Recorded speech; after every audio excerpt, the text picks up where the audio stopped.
Hey there, Puckalicious here.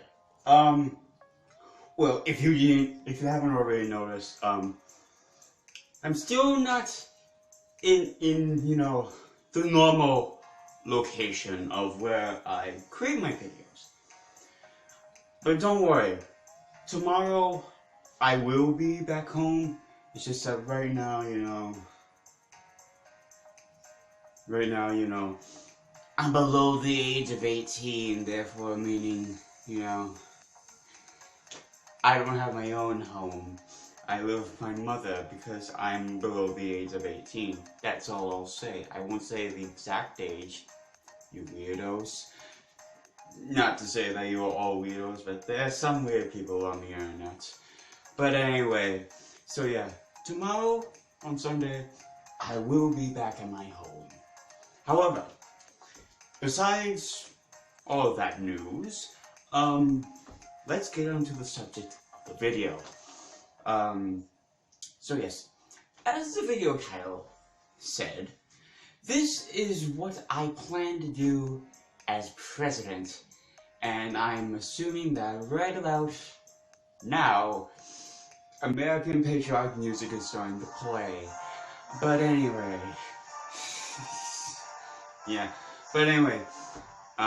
okay, so, what I would do as president of the United States. Well, what I would do as the president of the United States is I would make water and electricity free. And the reason why I would do that is because water has always been a necessity to live. So I find it disgusting and just horrified that people are capitalizing on a substance that is needed to live, okay? I find that abhorrent. I think that we should not do that. So water will, in some degree, if it can't be completely free, I'll definitely lower the price of water. Okay, second, for the electricity,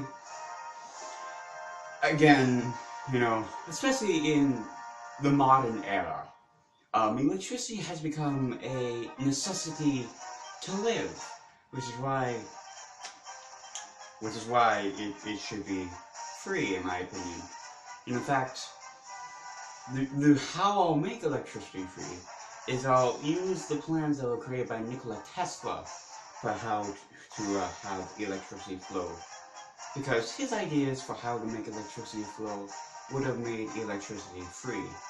However, there was, Thomas Edison, who, was a businessman, and, he got the favor of the businesses. And when you have the favor of the businesses, you are more likely to win in any competition, regardless of how significant or insignificant it is. If you have the businesses on your side, you will win. But anyway, other than that depressing truth, right. I'll also expand the borders of America. But don't worry, not through military exhibition. That's a bit of a, how do I say, barbaric way nowadays. There is no real need for war in the modern era when we have allies right on our doorstep. So I'll get territory from our allies of Mexico and Canada through diplomatic means of saying, you give me this territory, like for instance for Mexico, you give me Baja California, and for the first 12 years of the annexation, you'll get 51% of all the profits that get made in Baja California. And then after those 12 years, you'll start getting one less percentage each and every year. So like for the 13th year, it will be 50%. Then for the 14th, 49%. And so on and so forth until it went to 0. Okay? And then I would make the same deal with Canada, except for, the territories of Canada below the St. Lawrence River. Okay? So if you can imagine those two territories now belong to America, you can imagine the possible future shape of America. You can imagine it, okay? So we have that, okay?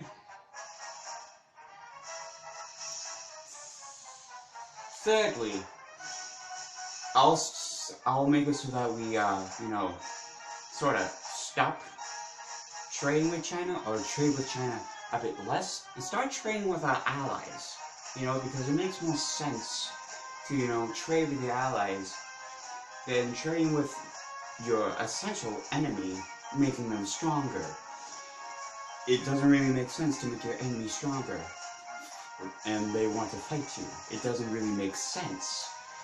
But anyway, other than that, so yeah, and by the way, most people don't realize this, but like, the robotics and the, technology that China uses to create all this stuff is primarily made in Germany. So, like all the robots that they use to create things were made in Germany. So, we have Germany on our side. So, it makes sense that if they are making those things for China, why not, stop trading with China, and we can start trading with them for stuff along the lines of that. And then, like, there's, Italy and France for, like, clothing, whatever, And, basically, get more connectivity with our allies, so that, they're not just, so that, they're not dependent on China for resources, and only dependent on us for military. They're also dependent on our resources, but we're also dependent on their resources, and they're dependent on our military. So overall, like, NATO will become stronger. In my mind, NATO, as I imagine it, will become stronger with this plan. And, with a strong NATO, and any competitors that want to go against NATO will have to go against a strong NATO, a really connected NATO. A NATO that's more connected than it is today. If you can think of that, okay? Fourth off, I would take our stance with the China-Taiwan scenario. Now you might be saying, well, what do you mean? The USA is quite obviously on Taiwan's side. Well, yes, it's blatantly obvious to every single person in the world that the US is on Taiwan's side.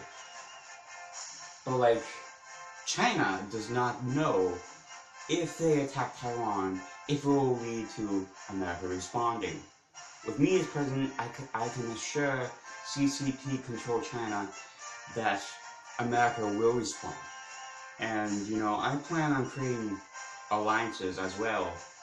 Secret military alliances that China will not know about,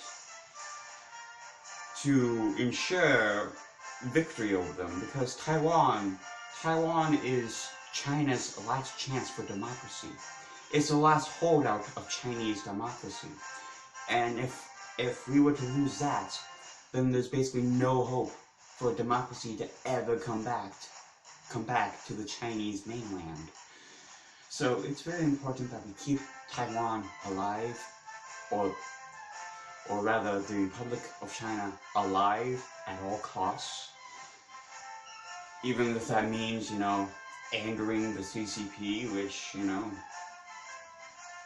why would you want to please the CCP? They just, appeasing the CCP is in equivalence to appeasing the Nazis. You don't want to, you appease them and all of a sudden, boom, you got a war. You don't appease them. Appeasement never works with a very strong enemy. It never works. This is why you always need to do deterrence. for a strong enemy so that they don't do what they plan on doing. So that maybe you can have some peace, you know? And stuff along the lines of that. What else do you might? But also, I'll you know, lower tensions with our classic allies, or with our classic enemies rather, with our classic enemies such as Russia and Iran, and you know, all these nations that are kind of a threat to us, like North Korea, because they have nukes, and you know, they're kind of not afraid to use their nukes. So I would say they're kind of a threat. You know, despite their small size, they are a bit of a threat. And the way that Biden dealt with Putin is not the way you deal with foreign leaders. The way you deal with foreign leaders is you be nice to them. You basically butter them up, if you will. You butter them up and make them like you. Because if you come hard at them, like Biden did to Putin, they'll just come back at you 10 times harder. They'll come back at you in ways that you didn't expect them to come at you, all because you were very much so in their face. Which is why you need to respect foreign leaders. You don't poke the bear, otherwise the bear will maul you, you know? So, yeah, that's what I would do as president in general. Now, honestly, there are more things I would do as president. Some things that I kind of have to keep secrets. Just in case the CCP is watching this, I have to keep some of my plans secret. I did give away some of what I plan on doing, but not all of what I plan on doing, just in case the CCP is watching. But anyway, yeah. This is Pugilicious, and Hail Bulgaria. Hey everyone, I just wanted to remind you to like, comment, share, and subscribe. And I'll see you in the future. And as always, I love Publon.